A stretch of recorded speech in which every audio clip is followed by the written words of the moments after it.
Class 5 SST Chapter 13 our environment. Action. Hello students, I hope you all are good. Now today what we are going to discuss your chapter number 13 of SST, that is our environment.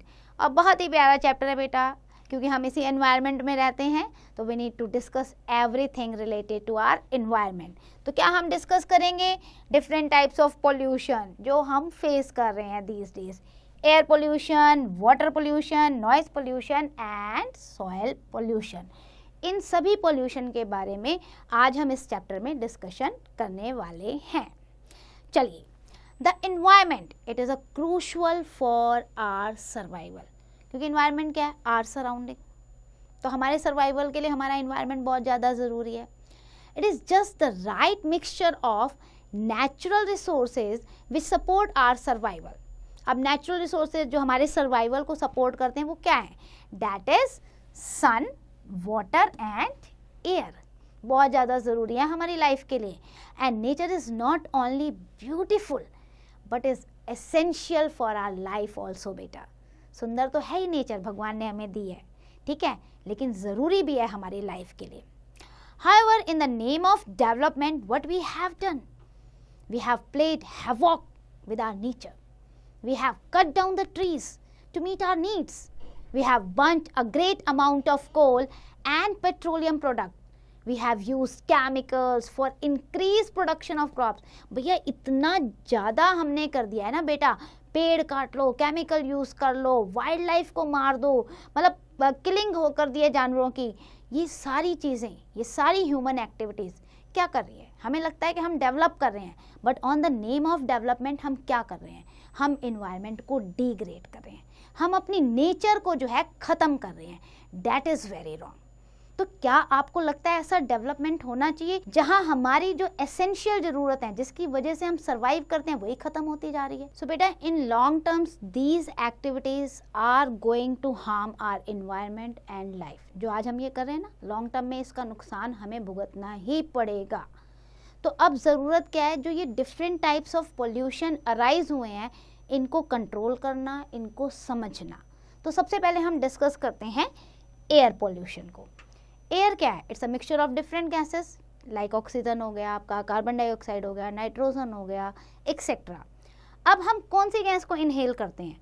Oxygen को. और exhale कौन सी करते हैं? Carbon dioxide, है ना.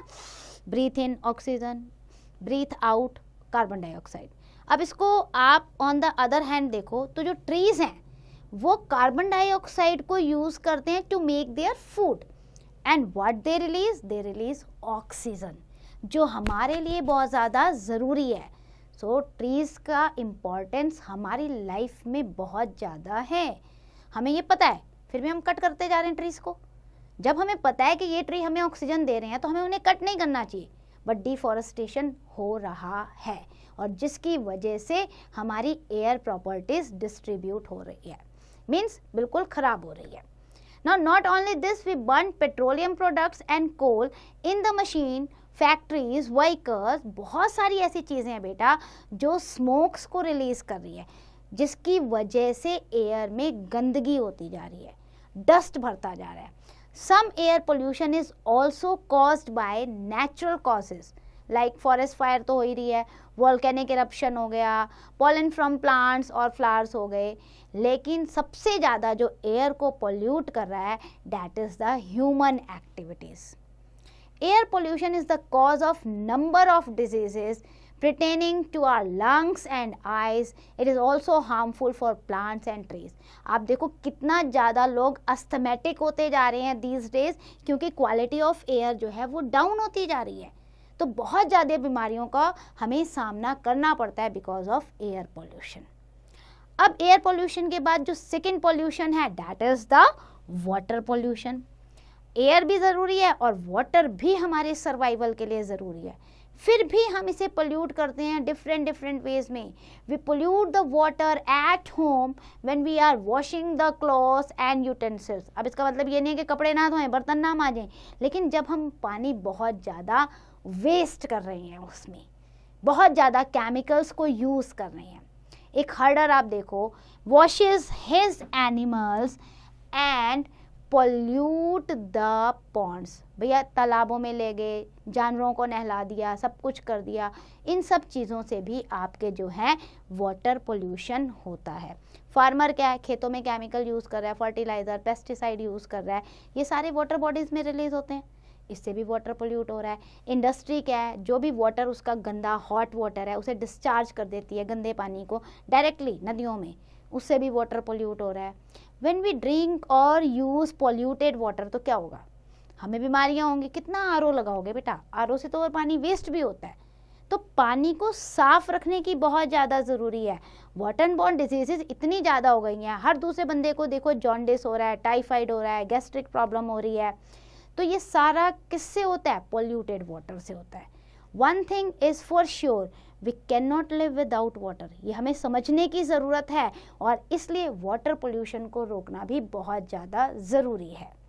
अब water pollution के बाद अगर आप देखते हो तो we are having the noise pollution also. Noise pollution, this day आप बहुत ज़्यादा शोर सुनते होगे, नॉइज़र डे बाय डे। क्यों, म्यूज़िक सिस्टम इतना हाई हो रहा है, लाउड स्पीकर इतने बज रहे हैं, व्हीकल्स की साउंड हो रही है, aeroplanes, factories, they are releasing lots of noise which is irritating us. Environment तो ठीक है, हमारे लिए बहुत ज़्यादा हार्मफुल है, इरिटेट करता है हमें, और उसकी वजह से क्या होता है, हमारे नॉइस पोल्यूशन की वजह से मेंटल पीस ख़त्म होती है, उसकी वजह से हमें जो है stress, irritation, digestive problem, loss of hearing, BP high होने लग जाता है, बहुत सारी प्रॉब्लम जो है अराइज करता है noise pollution. As well as जो सॉइल पोल्यूशन है, ये भी एक बहुत बड़ी प्रॉब्लम है। आपको पता है सॉइल तो हमारी कल्टीवेशन के लिए बहुत ज़्यादा ज़रूरी है। जितने भी प्लांट्स हैं, जितने भी ट्रीज़ हैं, कहाँ ग्रो होते हैं, सॉइल में ग्रो होते हैं। और अगर सॉइल ही पोल्यूट हो जाएगी तो आप कल्टीवेशन, फार्मिंग कहाँ करोगे। Soil pollution caused when harmful substance are released into it. You discard many things in your daily life. अब देखिए, आप इतना पॉलीथीन यूज़ करते हो, आप इतना कूड़ा कबाड़ा यूज़ करते हो, कहाँ जाता है, मिट्टी में दबा देते हैं या पानी में दबा देते हैं। अगर वो मिट्टी में जा रहा है तो सॉइल क्या होगी, वो पोल्यूट हो जाएगी। You use up the books and notebooks और थ्रो देम अवे, है ना, ये नहीं कि उसको रिसाइकिल के लिए दे दें। When you go on a picnic और पार्टी, आप डिस्पोजेबल प्लेट्स, ग्लास, बॉटल सब वहीं फेंक देते हो, मिट्टी में सड़ता रहता है। सो इस तरीके से हमारी जो मिट्टी है वो ख़राब होती है। तो बहुत सारे रीज़न हैं सॉइल पोल्यूशन के भी। There is no end to human activities where we are going to pollute the environment. So all the garbage that is created in the house you can divide into two parts, है ना।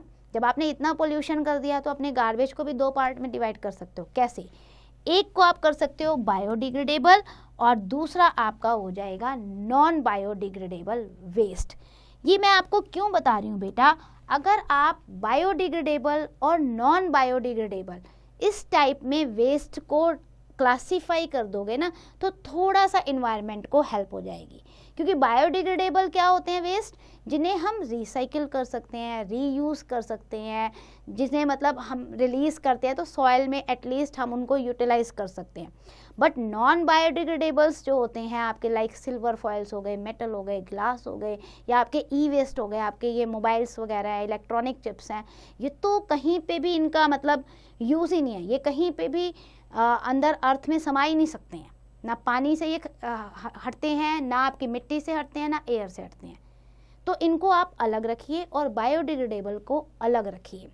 When these non biodegradable things है ना, आपकी silver foil हो गई, metals हो गई, ये अगर सॉइल में रह जाती है ना तो they cause lots of soil pollution.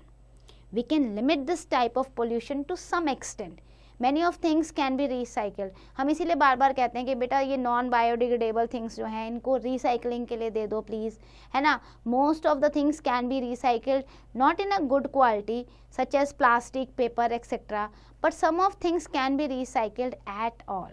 Hard plastic है, रबड़ है, और आपके नॉन बायोडिग्रेडेबल थिंग्स जो हैं which can not be recycle are a source of great soil pollution because they remain in the soil for the long time. इनका कुछ नहीं हो सकता।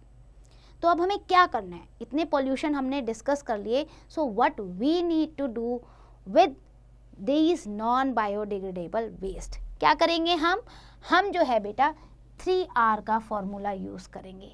What are 3 R's? First R is reuse. जितना आप reuse कर सकें थिंग्स को प्लीज़ रीयूज़ कीजिए. ओल्ड बॉटल्स हैं, व्हीकल्स हैं, टेलीविज़न है, रीयूज़ करें, अननेसेसरली इन्हें चेंज ना कीजिए. देन आपका resell the things you can. For example you can sell your television और vehicle to somebody else who is needed it rather than उसे कूड़े में फेंक देना है. Then third is recycle. The things which can be recycled should be sold to the junk dealer, scrap dealer, जिसे हम क्या कहते हैं, कबाड़ी वाला, such as newspaper, notebook, stain iron, you can sell to this junk और scrap dealer. तो 3R use करके कुछ एक्सटेंट तक हम इन पॉल्यूशंस को सेव कर सकते हैं. This is our responsibility to care for the environment. Environment को केयर करना ये हमारी रिस्पॉन्सिबिलिटी है बेटा. It is compulsory for us to look after our environment. We can not wait any more. अब तो टाइम चला गया कि हम वेट करें कोई आएगा. हमें खुद अर्जेंट स्टेप लेने पड़ेंगे अगर हम इस अर्थ पे सर्वाइव करना चाहते हैं. तो क्या करना पड़ेगा? You have to plant more and more trees in your surrounding as much possible. जितना पॉसिबल है प्लांट करो ट्रीज को.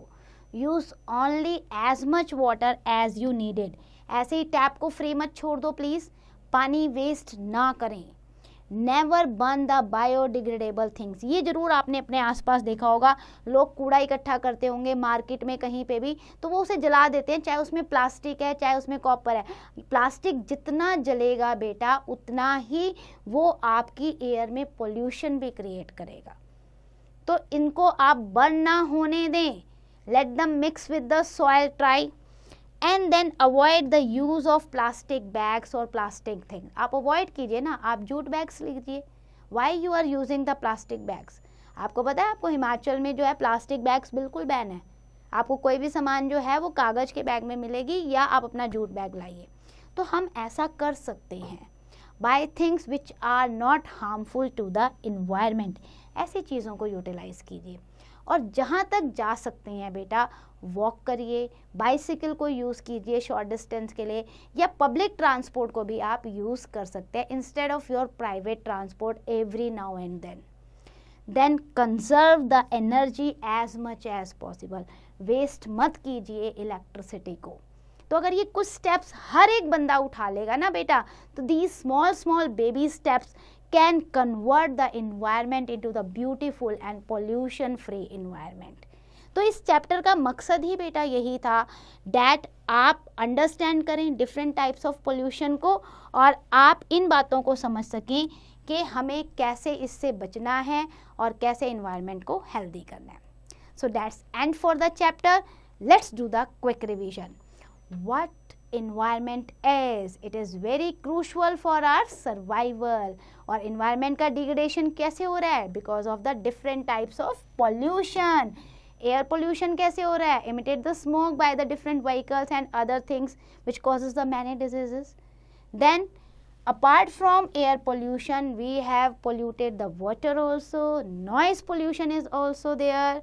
And now what we have to do, non biodegradable things जो हैं वो हमें कोशिश करनी है रीयूज़ करने की, यानी 3R का फॉर्मूला लगाने की. And we can take the number of steps to reduce the environment pollution. Okay, I hope you understand all the concept. Now it's your turn. Do the revision and do the exercise.